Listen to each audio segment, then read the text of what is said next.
Welcome back to ThinkTech here in Honolulu, Hawaii, at downtown Honolulu in Pioneer Plaza, the core of downtown. And we're broadcasting today, Thursday. We have a show called Computing for the Masses, and I do the remote hosting, but the actual host is in Philadelphia, and he joins us by Skype, and he is Avrum Gooblatt. And his guest is Susanna Opper. She's an author and a business consultant, and she joins us from some other remote location, which I do not recall, but I'm sure it will be revealed to you. We're calling this show The Intersection, was it? The Intersection of People and Technology.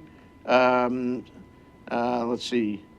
It's something about staying human in a machine-dominated world, if I can use that expression, which was the title of an article that Susanna wrote some time ago. Anyway, over to you, Avrum. Let's see what you got. Susanna, first of all, welcome. Thank you for the opportunity to interview you. You've both done a lot of interesting things, at least interesting to me, over a good length of time. You wrote the book, Technology for Teams, Enhancing Communication in Network Organizations. I won't even mention the year, but way back at the beginning of the internet. You consult with businesses, nonprofits, and solopreneurs about getting their message across on the written word and on the web. And you've been publishing Web Words, a monthly e-zine, which is available to everybody actually who's looking at this show. You can give us the URL in a minute, on helping business people appreciate technology. So, but we're also interested in your specific take based on where you live. You live in a very small town outside of Pittsfield, Massachusetts. That's the biggest city around, I think. And right now you're covered in snow. We can see it in the window. And you work a lot, not only nationally, but also with businesses in your local area. And even though you're a national consultant, we'd like to hear at some point a little bit about the specific challenges of developing businesses in, shall we say, lower population but interesting areas. You're in the Western Berkshires. As we all know, I will soon be doing business in Maui, which also is an interesting place, but with not a lot of people in it. And it might be something we can learn about your experience to carry to Maui as well. So first of all, if you could tell us a little bit more about what you're doing right now that's of most interest to you that you'd like to share. Okay, well, let me start with that whole issue of place, which is something that's very important to me. Even though the climate between Maui and the Berkshires is radically different, there may be some other great similarities between them. The community that I live in, the Berkshires, is on the western edge of Massachusetts, so I can actually see New York from my window. But we are very rural here, but we're also very sophisticated. And again, I think there may be some parallels with places like Maui. It's a place that people come to be in and live in because they love the place and the community, and their profession and their work follows their being here. So it's a choice of place over profession. And I don't think there are a lot of places around like that. There are some, certainly in the United States. You might find Asheville or some places in Oregon that have that kind of similarity. So what people do is they do anything they can.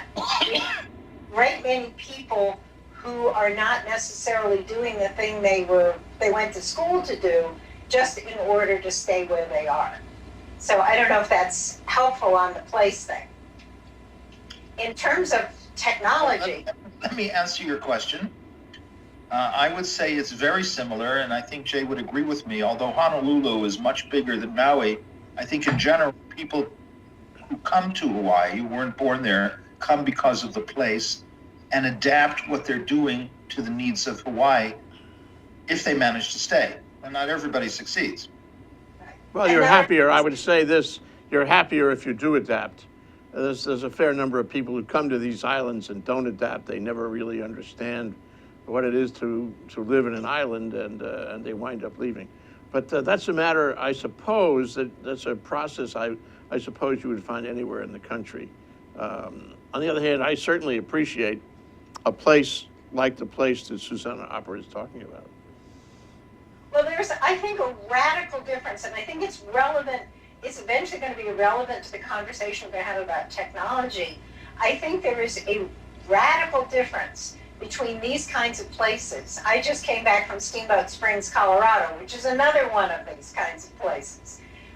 There's a radical difference between Steamboat Springs, Maui, those kinds of places, the Berkshires, and New York, Atlanta, Los Angeles, Chicago, that the entire, we call it a bubble here. We say that we live in a bubble because we are in some ways isolated from the traffic patterns and the intensity and whatnot of the world in those very, very highly populated, intense places. So, should we move to technology? Please. Yes. But it's important. There is a link here, and I want to start with that. One of the things that enables us to live in these kinds of geographically bubbly places, if you will, places that are separated from most of the rest of the mainstream, is because of technology, because of the internet, because of the web. It has enabled us to live and work in these places and yet still be in touch nationally and internationally, just as we are right now in this moment in doing this conversation so many thousands of miles across the country. So I recently had an event which was due to the weather here. We had a very big snowstorm and our internet is iffy, as I said, and so it went down. And I found myself without the internet. I actually felt like I had lost my energy. And even though there were a great many tasks that I could do that didn't require the internet and some that didn't even require my computer, I found myself drained. And when the internet came back, I found that I was energized and I was able to kind of get back to work. And I don't think this is unique. I think we've all kind of become connected to this internet in a way that it's like another vein in our body. And I think this is both wonderful and scary all at the same time. And the wonderful thing, go ahead. I'd like to hear some specifics about the particular ways that you have succeeded in helping people with communications and technology for their businesses. Can you cite an interesting example for us? Well, that's kind of, let me see if I can sort of bring that down a little bit more specifically. The things that people are able to even think about because of technology, I think have expanded widely. In terms of what I have specifically done in helping my clients, I've enabled them to present themselves on the web. I don't do so many of them anymore. I used to do a lot of websites, and as Avrum said in introducing me, I work a lot with solopreneurs. So one of my clients some years back was a very, very unusual individual who is actually an MD, but he's also a business person. He's published business books. He also is a musician, and he has built guitars, written a book about that. So he works both nationally and internationally, and by being able to develop a website for him that represented and showed all his diversity, I was able to present this person who is really a Renaissance man in a day of specialization. And again, the internet enables us to make these kinds of reaches. But Could you go more into depth than that? How did you manage to overcome the fact that to some people, especially people living in cities like New York or Chicago, you might look like someone who does a little bit of everything, but not serious enough for them. How did you get that across? Well, that was very challenging, and I did it primarily because of by using his credentials, and also I did it, and this is something that I think works well in these kinds of situations. I did it by segmenting. In other words, the website has 3 different sections that show his 3 different areas, and then we also listed all the books that he published, had links to that. So that kind of part of what I specialize in is netting things down to the fewest number of possible words that you can get something in. And this ties into something that I want to talk about, which is that I think we are right now going through a seismic change in human communications. And I think the internet itself caused that to happen, but we are actually communicating in ways that nobody has ever, never expected human beings to communicate in this way. For example, take texting.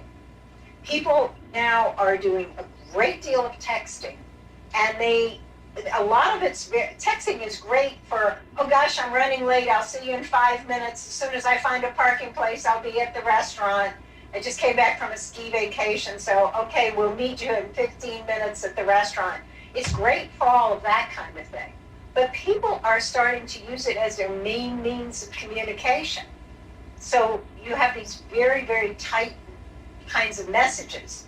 And I think some things are being lost as we tighten our language, losing a lot of the richness and complexity.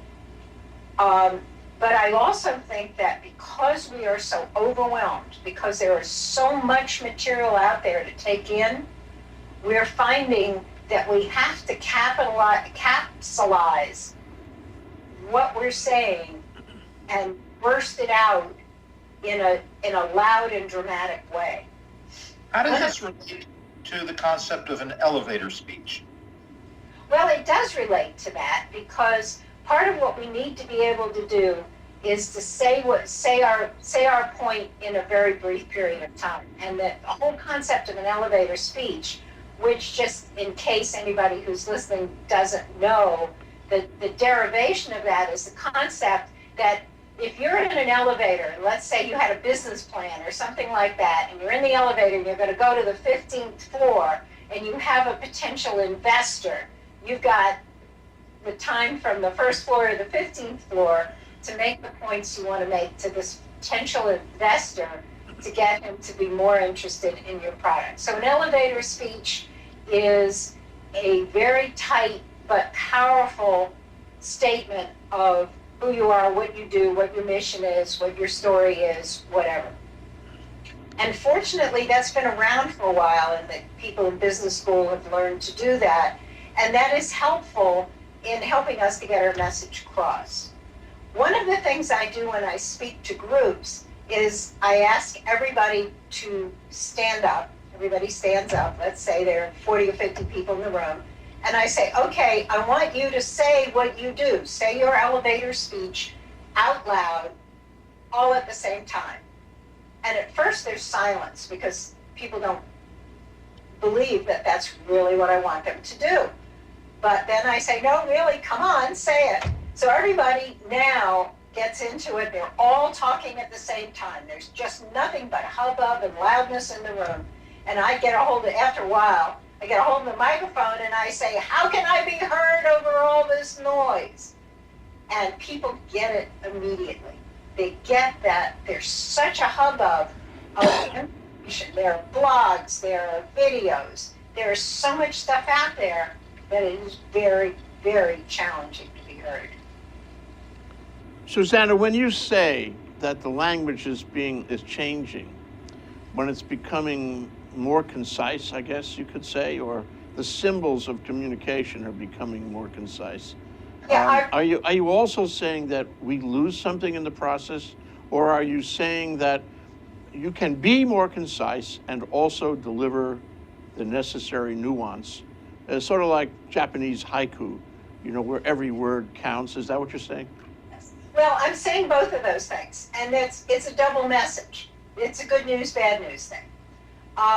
The good news is, and haiku, it's interesting. I'm working on a website for somewhere where I actually use the concept of haiku for her website because it was appropriate. So yes, that ability to use language in a powerful way to say a lot in few words is a great skill and talent, and is a powerful way of communicating. So there's some good news in that. It is not easy to do. In fact, it is very I'd like difficult. to try it now. We're going to take a short break. Avrum Gooblatt is the host. Susanna Opper is the guest. We're here on Computing for the Masses on the ThinkTech series. We're talking about the intersection, the interface of people and technology, and we'll be right back. Was that succinct enough? Yes. Thank you. Thank you. Aloha, I'm Kili'i Akina, president of the Grassroot Institute and host on Ahana Kako, a weekly program on the ThinkTech Hawaii broadcast network. Ahana Kako means let's work together. Think of the sad alternative, let's not work together. Here in Hawaii, with all of our diversity and the richness of the people, it's important for us to come together around issues on the basis of what's right and what's good and what's going to serve the common good. And that's what we try to do at Ahana Kako. Every week, we interview movers and shakers, people in government, business, and other sectors of society to talk about how to create together a better government, economy, a better world here in Hawaii that can bless the rest of the world. I thank you for your attention to ThinkTech Hawaii, and we look forward to seeing you every Monday, 2 to 3 p.m. on the ThinkTech Hawaii Broadcast Network. We're Ahana Kako, and we wish you well. Aloha. Okay, we're back. We're live. We're here doing Computing for the Masses with our host in Philadelphia, Avrum Gooblatt, and his guest, Susanna Opper in Pittsfield, Massachusetts. Take it away, Avrum. Oh no, I'm actually in Alfred, Massachusetts. Ah, okay. Pittsfield is half an hour away. Thank you for that correction. All I can recall is that they have or used to have a soda fountain called Friendly's, and Friendly's had a product called the Awful, and you put a straw in there, and it would stand up straight for as long as you wanted. I'll get off that. Avrum, why don't you come and bail me out? Susanna, I'd like to ask you to address a specific issue regarding communications that you may have some thoughts about. I want to tell something anecdotally, and you'll see where I'm leaning in a minute. Avrum, can you hold on to that just for a sec, because I'd like to just finish where we left Sure. off on the other subject, and then let's come back to that. And that is because Jay had asked me, I had said this is a good news and a bad news thing about the brevity of language. And I used the example of the value of just a couple of words like just do it with the Nike swoosh, and how powerful that can be. And we were talking about haiku and some other things, really powerful short language. Advertisers have used that for years. This can be a good thing. However, there is a whole process of conversation that goes on underneath that. There's time to sit and talk away from all of this. And I think we are losing that, and that is a concern. So that's the good news, bad news thing. So yes, back to you, Avrum. Okay, this fits in with what you're saying, but I'll tell you the story very briefly. Something about myself.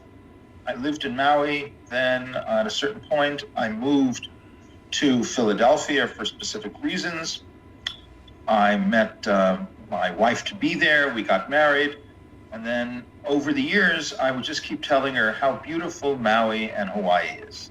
How beautiful Maui and Hawaii is. Over and over and over again. She was getting sick of it, but she loves me, so she kept quiet about it. Finally, I took her to Maui, and she then said to me, there was no way you could have explained to me how beautiful Maui is. There's no way you could have ever done it in words. Now that I'm here, I understand what you mean, okay? So I adhere to the premise that everything can be explained in words. We can hint at it. And sometimes I found the essence of a new idea, even in business. I'm talking business, not just art and personal enjoyment, but actual business. When you create a new idea, people tend to reduce it to an existing idea and lose its flavor. A lot of your people, solo entrepreneurs, have these new ideas. How can you get that across in such a small amount of words that we both agree are the way things are done today, and still be able to give the feeling of the newness and the interestingness and perhaps even the beauty of their approach? How do you do that?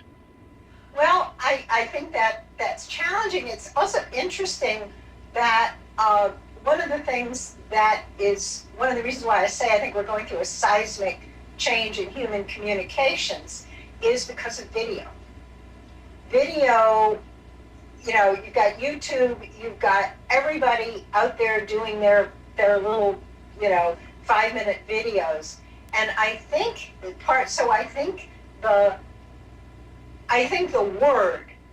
spoken and written word is being challenged now in a way that it never has in all of human history. Because if you couldn't tell your wife about Maui, you could show her some pictures, but you could also show her a video. So I think our communication is including the visual. I mean, here we are now in a video environment. And I think this change, which, we've been going through for a little bit, but, 10, 15, 20 years is not much in the whole history of human communications. So I think we're going to integrate video and photography. Everybody's a photographer now. Everybody has a phone in their pocket. We share our pictures. There are websites that share pictures as like a full-time thing. The words are becoming more the background. The pictures becoming more the foreground. Since you are one person, not everybody from Hawaii can hire you. There's not enough of you to go around. Right. What advice can you give entrepreneurs in Hawaii to be able to begin to move toward the kind of thing that you can help them with? Well, of course they should hire me, and in fact this all fits together, because if they hire me, maybe I would have to go out there and meet with them. Actually, I have a lot of clients who are in different parts of the country, and some of them I never do get to meet. The art of distilling is the art of trying to get to the essence of what something is. And at the same time, to appreciate the distinction. So let's say I'm working with someone who is a realtor. Now, how many realtors are there in the world? I mean, tons of them, right? So what is distinctive about a particular realtor? What did they do differently from their competitors? And so when I work with them, I look for these things. I tease these things out. They may have a particular sense of color. They may have a good network where they can bring in other people who will work with them. And so I look for what is special, what is distinctive, what is different.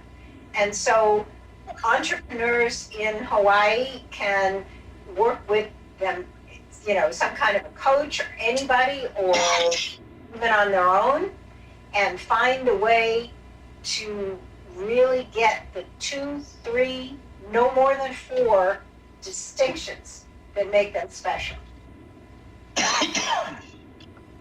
I like the idea very much of it being multimodal.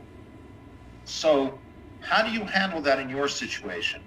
Your background significantly is in the written mode, in words. What do you do with your clients to bring in those other modalities? Well, that's part of what I'm working on right now, and part of why my next step is to actually use TV to interview people, to begin to learn by my whole history from the beginning of my career has been to learn by doing. I was never taught to write. I was never taught about technology. All of these things I've just done on my own.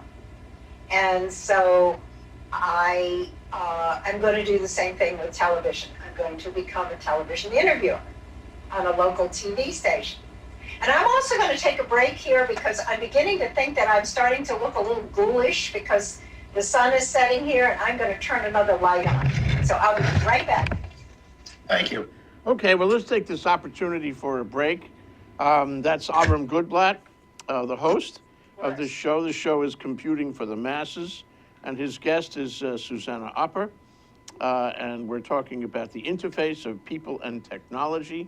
And we're talking about what Susanna referred to as a seismic change in the way we use language. And that's a really important discussion. I'm so glad we're having that. Let's take a break and come back and have it some more. Hi, aloha. My name is Chris Leatham, and I host a show called The Economy and You. The show plays every Wednesday at noon. And on my show, I bring on guests who are interested or working in the technology space. And so I'd like you to come and watch the show and learn with me about all the sort of exciting things that we're doing in Hawaii to build and grow our economy ecosystem. So I'd like to say aloha, and I look forward to seeing you on the show. Thank you. Aloha, welcome to ThinkTech Hawaii. My name is Josh Green. I'm the host of a program called Healthcare in Hawaii. I'm a physician. I work in the emergency department on the Big Island. I also serve in the state senate, which, please don't hold that against me, doesn't detract from my television program. We speak about all the big healthcare issues in the state. We get together on Tuesdays from 2 o'clock till 3 o'clock in the afternoon, and we try to talk about the most important issues in healthcare. This is a terrific venue for people to learn about healthcare. There are many programs on this station. We broadcast it later, not just on the internet, but also on OC16. Thanks for joining us. Please be informed healthcare consumers. Aloha, I'm Hunter Hevlin, host of Sustainable Hawaii here at ThinkTech Hawaii.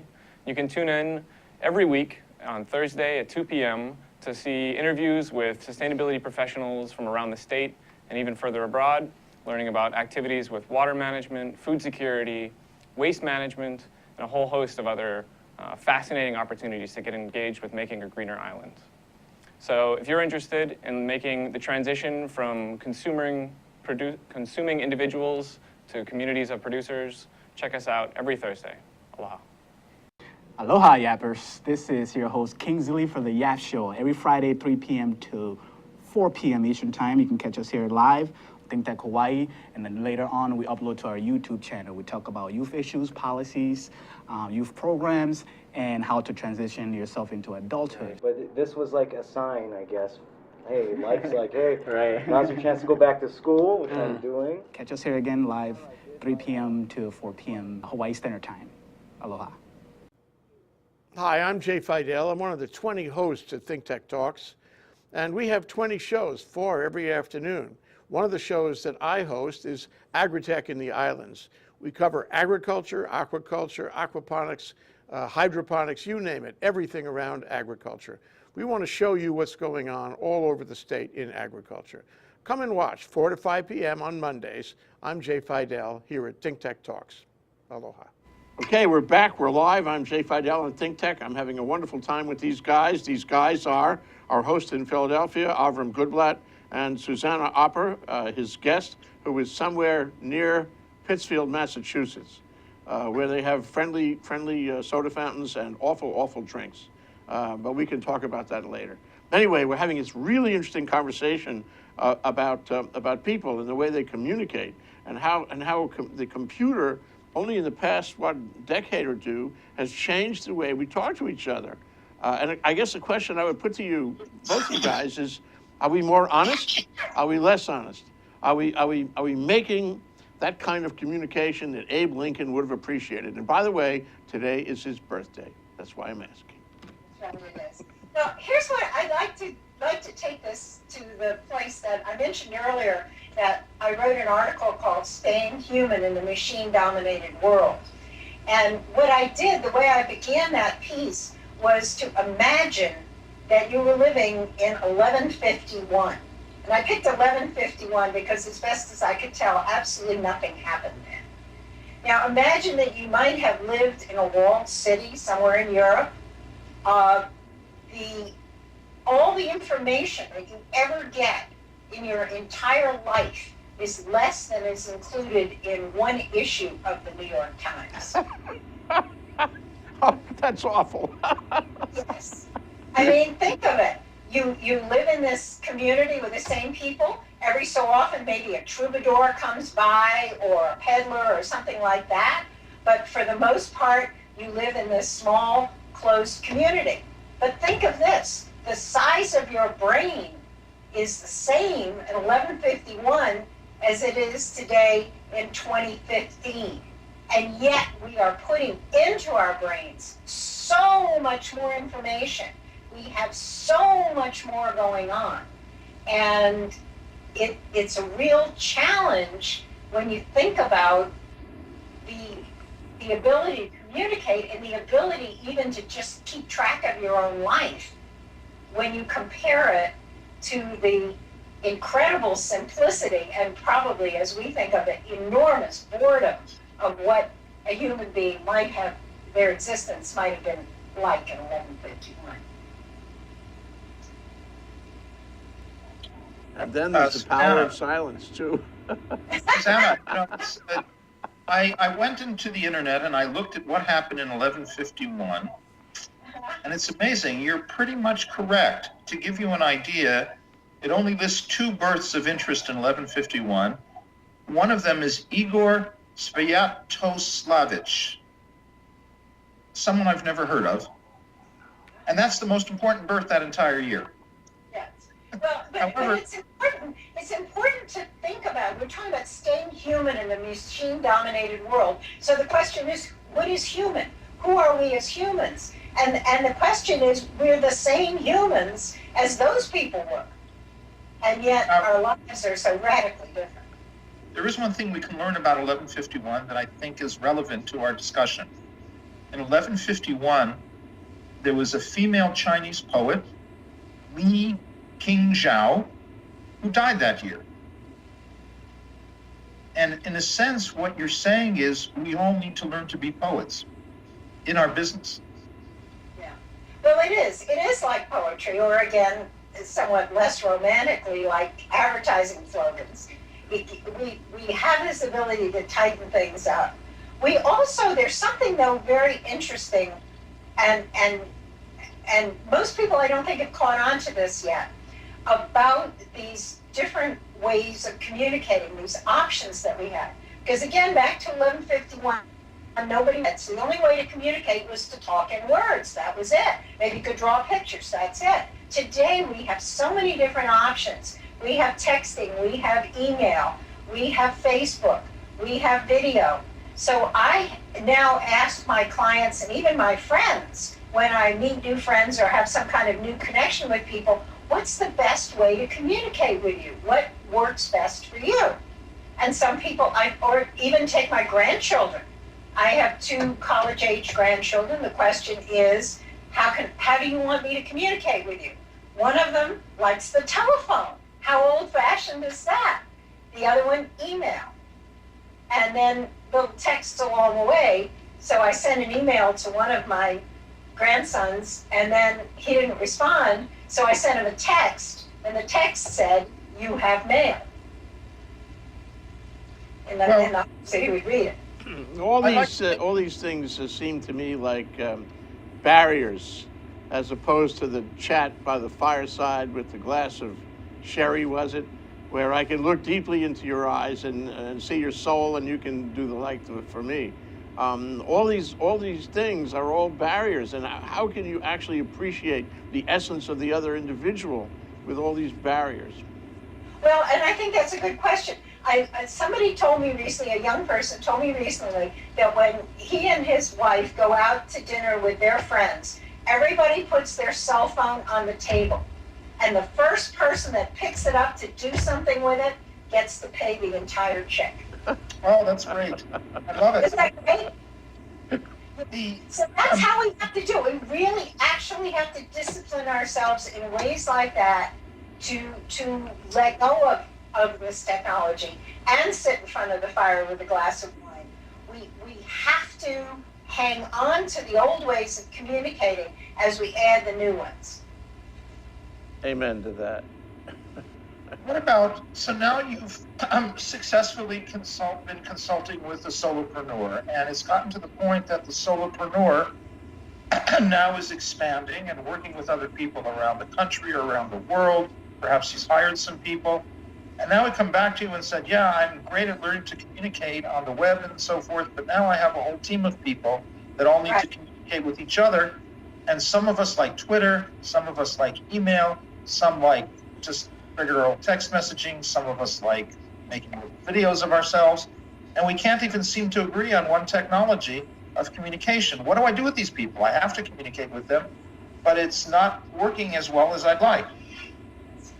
Well, this, of course, and I know this is why you asked me the question, brings me to the area that I wrote about in my book, Technology for Teams, which was a concept of communication that and I think I speak for Avrum from the time, all thought would be commonplace by now. That there would be, just as there's YouTube for video, and just as there's email, there would be a form of what we called computer conferencing, which would allow everybody to message each other in like a virtual workspace. And for some reason that I don't exactly understand, that never happened. So there's a product called Basecamp, which enables people to work on projects together. There are a couple of other products like that. They're kind of kludgy, they're not wonderful. But what you have to do is to pick one of those for your work team and use something that enables you to get away from email, which is an absolutely vicious form of trying to communicate. I have done this with my clients many, many times when we've used email because there wasn't anything better. And when I go to finalize the website, for example, I have to spend hours and hours and hours going back over all the emails to make sure that every single I was dotted and every T was crossed. So I'm still hoping that there So will the thing be you don't like about email is it's very linear. It doesn't keep a global picture of what's going on. Right. And you can search. I mean, one of the things that saved us is the sophistication of the search. And I'm sometimes amazed when I go into my email strings and I search for, one particular thing, and I thought, oh my gosh, here's this and that. But I think for the most part, almost all of us are pretty much out of control in terms of communications. And in terms of a work group, and especially as this entrepreneur that you have created for us has become more and more successful, it becomes more and more important for that chain of communication to become effective and instant. And one of the things that I hear from young people is that they are doing a lot of sort of failing forward. They're doing things before we would think they might be ready, and then correcting. And as long as you're not wasting a lot of money and resources, that's a good idea. There's a lot of, I mentioned earlier, the Nike thing about just do it. There's a lot of just do it in the way people are doing business. Just get out there, get your product made, go stand on the corner and sell it, that kind of thing. So we're dealing with a different generation in that regard. This is interesting that it relates slightly to an idea that I read about recently, which is that I'm very much interested in incubators. And one of the problems in incubators is that many times people try to design the company to sell it. Yes.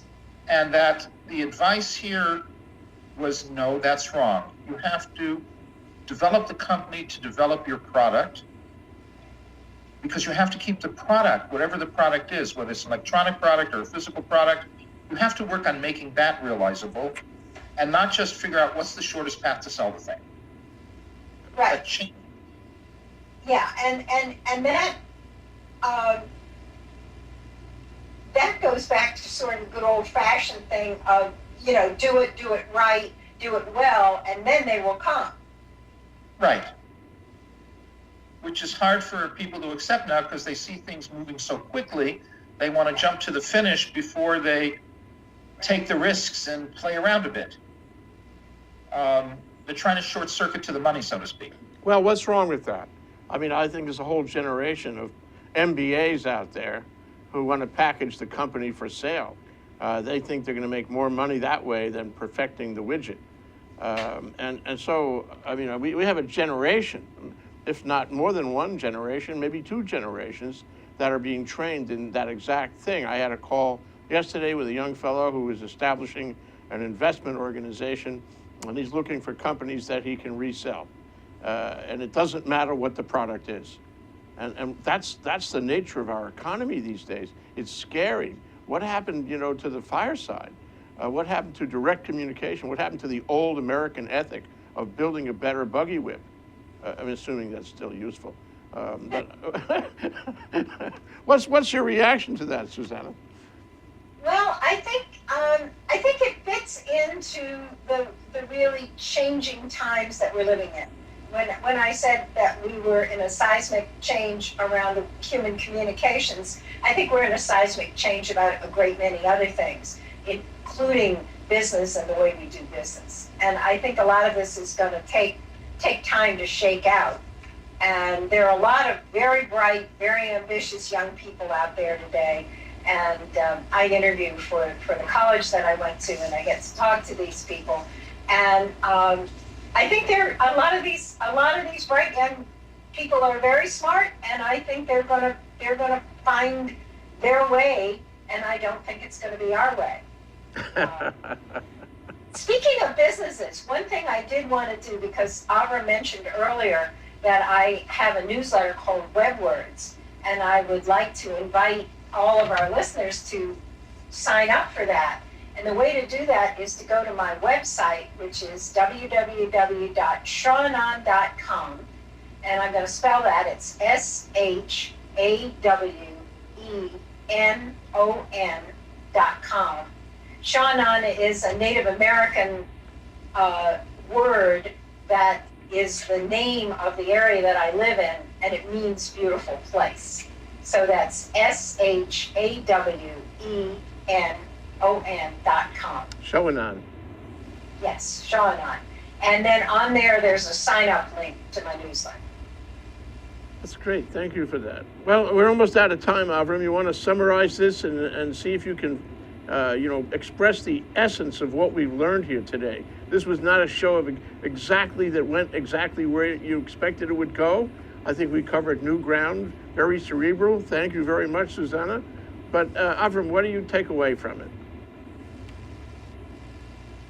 There are several takeaways. The first takeaway is that things are different now, that communication needs to be done in a very concise manner because there's a lot of competition for, shall we say, bandwidth, but that even well-written, the written word can only go so far in communicating the essence of what you're trying to talk about or sell or develop.